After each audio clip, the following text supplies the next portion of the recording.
Good morning. Welcome to our virtual service. My name is James Parker. Thank you for being here. Well, let's get started. My lesson title today is Refocus Your Awareness. Gary Zukav said, changing the world begins with the very personal process of changing yourself. The only place you can begin is where you are, and the only time you can begin is always now. Do you feel like you only react to what life throws at you? Do you sometimes feel like you have no control over your life? You can change all of that. How you feel, your state of consciousness is directly related to where your awareness is. You can radically alter your state of mind simply by shifting or refocusing your point of awareness. Simply channel your awareness inward in prayer. Aim high and discover the joy of living with peace of mind. And focus on God to strip away all that weighs you down. Only then will you embrace a different, much more satisfying way of being. Now tell me, where is your focus at this moment? In the book of Luke, chapter 11, verse 34, it says, the lamp of your body is your eye. When therefore your eye is bright, your whole body will also be lighted. Are you spending more time looking at the problems in your life? Or are you disciplining yourself to see the good, to know God's good is multiplying itself in all circumstances? God is good all the time, and that means good exists everywhere, even in the most challenging situations. When we don't see the good, it's not because it is not present, but because we are not aware of the present good. There's an old saying that goes, what you focus on expands. What you focus on expands basically means that whatever energy you choose to focus your thoughts on is exactly what you will attract into your reality. What are you thinking about right now? Because what you think about, what you focus on, truly expands. You attract that which you give your energy to. If you want something to live or to grow, think about it, talk about it, dwell on it, and you will attract it. For instance, if you're worried about something, if you are giving it power and you are drawing to you what you don't want, keep doing it and you will manifest what you are worrying about. Let's say you're single and you want to manifest a life partner. You wake up thinking to yourself, another day of waking up alone and being single. But by thinking in this way, you are focusing on the lack of having a lover or life partner. And because like attracts like, you will only attract more of this single status of yours into your future. Another good example is when you choose to talk about your past negative experiences with others. You ultimately give these thoughts more power and attention. By doing this, you are recreating these past negative experiences into your present. Friends, the single greatest freedom we have is to choose our own thoughts.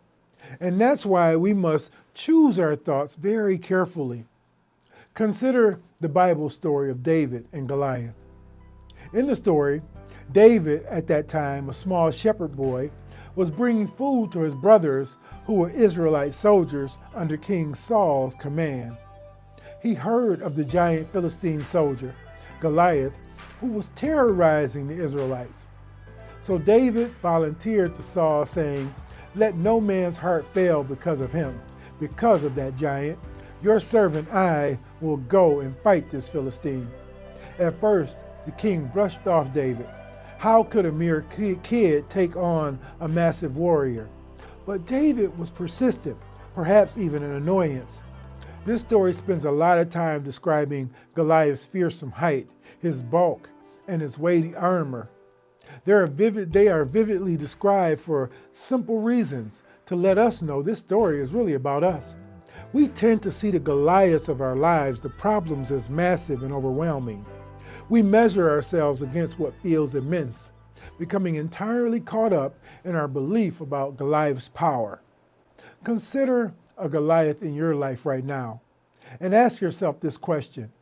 Am I focusing on the size of the problem? And if so, what is happening as a result? Perhaps it would be wise to refocus your awareness on God's good rather than the massive strength of your problem. Said another way, instead of bringing your big problems to God, how about bringing your big God to your problems? When King Saul finally allowed David to take on Goliath, he outfitted the young shepherd with a helmet, armor, and a sword. David was going into battle and therefore given tools that appeared to fit the circumstance. We tend to take on the Goliaths by following protocol, the way of the world. But if you do things the way you've always done them, you'll get the results you've always gotten. There's always another way. David, for instance, didn't feel supported by armor. He felt weighted down. He knew better than to try and tackle a giant in giant's garb. He shrugged off his armor and reached instead for the staff he used to herd his sheep. And he chose 5 smooth stones from the riverbed and put them in his bag with his sling. And David said to Goliath, "You come to me with a sword and a spear and a javelin, but I come to you in the name of the Lord." In other words, he chose instead to focus his awareness on the power of God within him. Armed with the tools that he knew to be his strength and armed with faith in the strength of God working through him, David hurled a stone at Goliath, and the giant fell.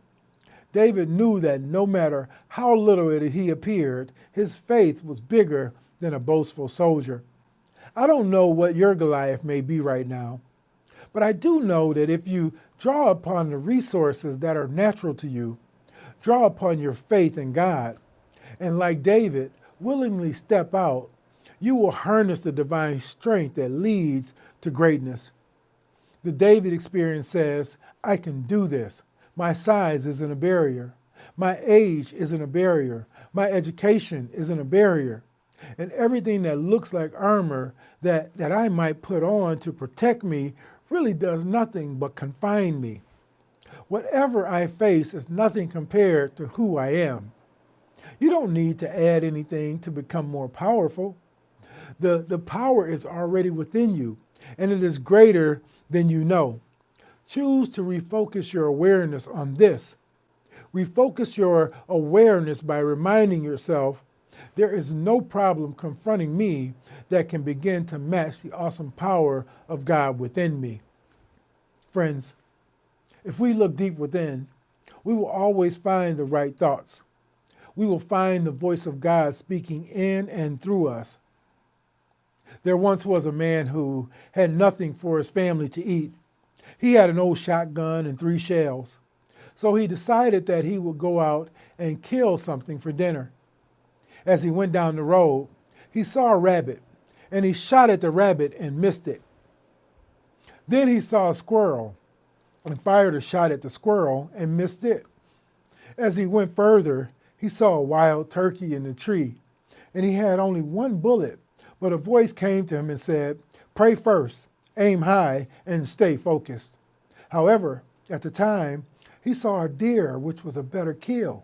He brought the gun down and aimed at the deer, but then he saw a rattlesnake between his legs about to bite him. So he naturally brought the gun down further to shoot the rattlesnake.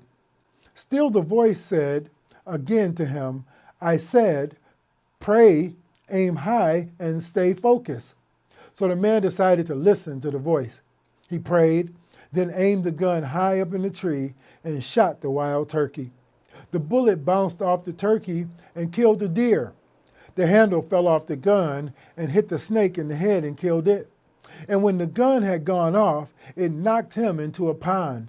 When he stood to look around, he had fish in all his pockets, a dead deer, and a turkey to eat. The snake, or what's known as our biggest challenge or adversary, was dead simply because the man listened to God. The moral of this story: pray for first before you do anything. Aim and shoot high in your goals, and stay focused on the presence of God within you. Friends, a mind focused on the past or problems one that lacks control or peace or satisfaction of experiencing love in all things, cannot succeed in reaching its fulfillment or the unfoldment of God's good. Why? Because an untrained, unfocused, out of control mind runs wild with thoughts that don't support your well-being. However, when you refocus your awareness and shift into a more enlightened consciousness of who you truly are, when you refocus your awareness on God's good, knowing it is always operating, you can trust that you will experience that which you look at it and desire the most. You can trust that all things are working together for your good. The more you deepen your awareness of the presence of God in your life, the more you notice the quality of your life improve as you become more present with who you're being and what you're doing. Your mind doesn't wander as much because you've begun rewiring your brain to attend to the present moment rather than the mindless chatter it's used to. You feel more connected in conversations because you are focusing on what your loved ones are doing and sharing with you. You no longer concentrate your thoughts and energy on the TV screen. Moment by moment, you come into a deeper awareness of what is valuable and important to you. Remind yourself to pray first, aim high, and stay focused.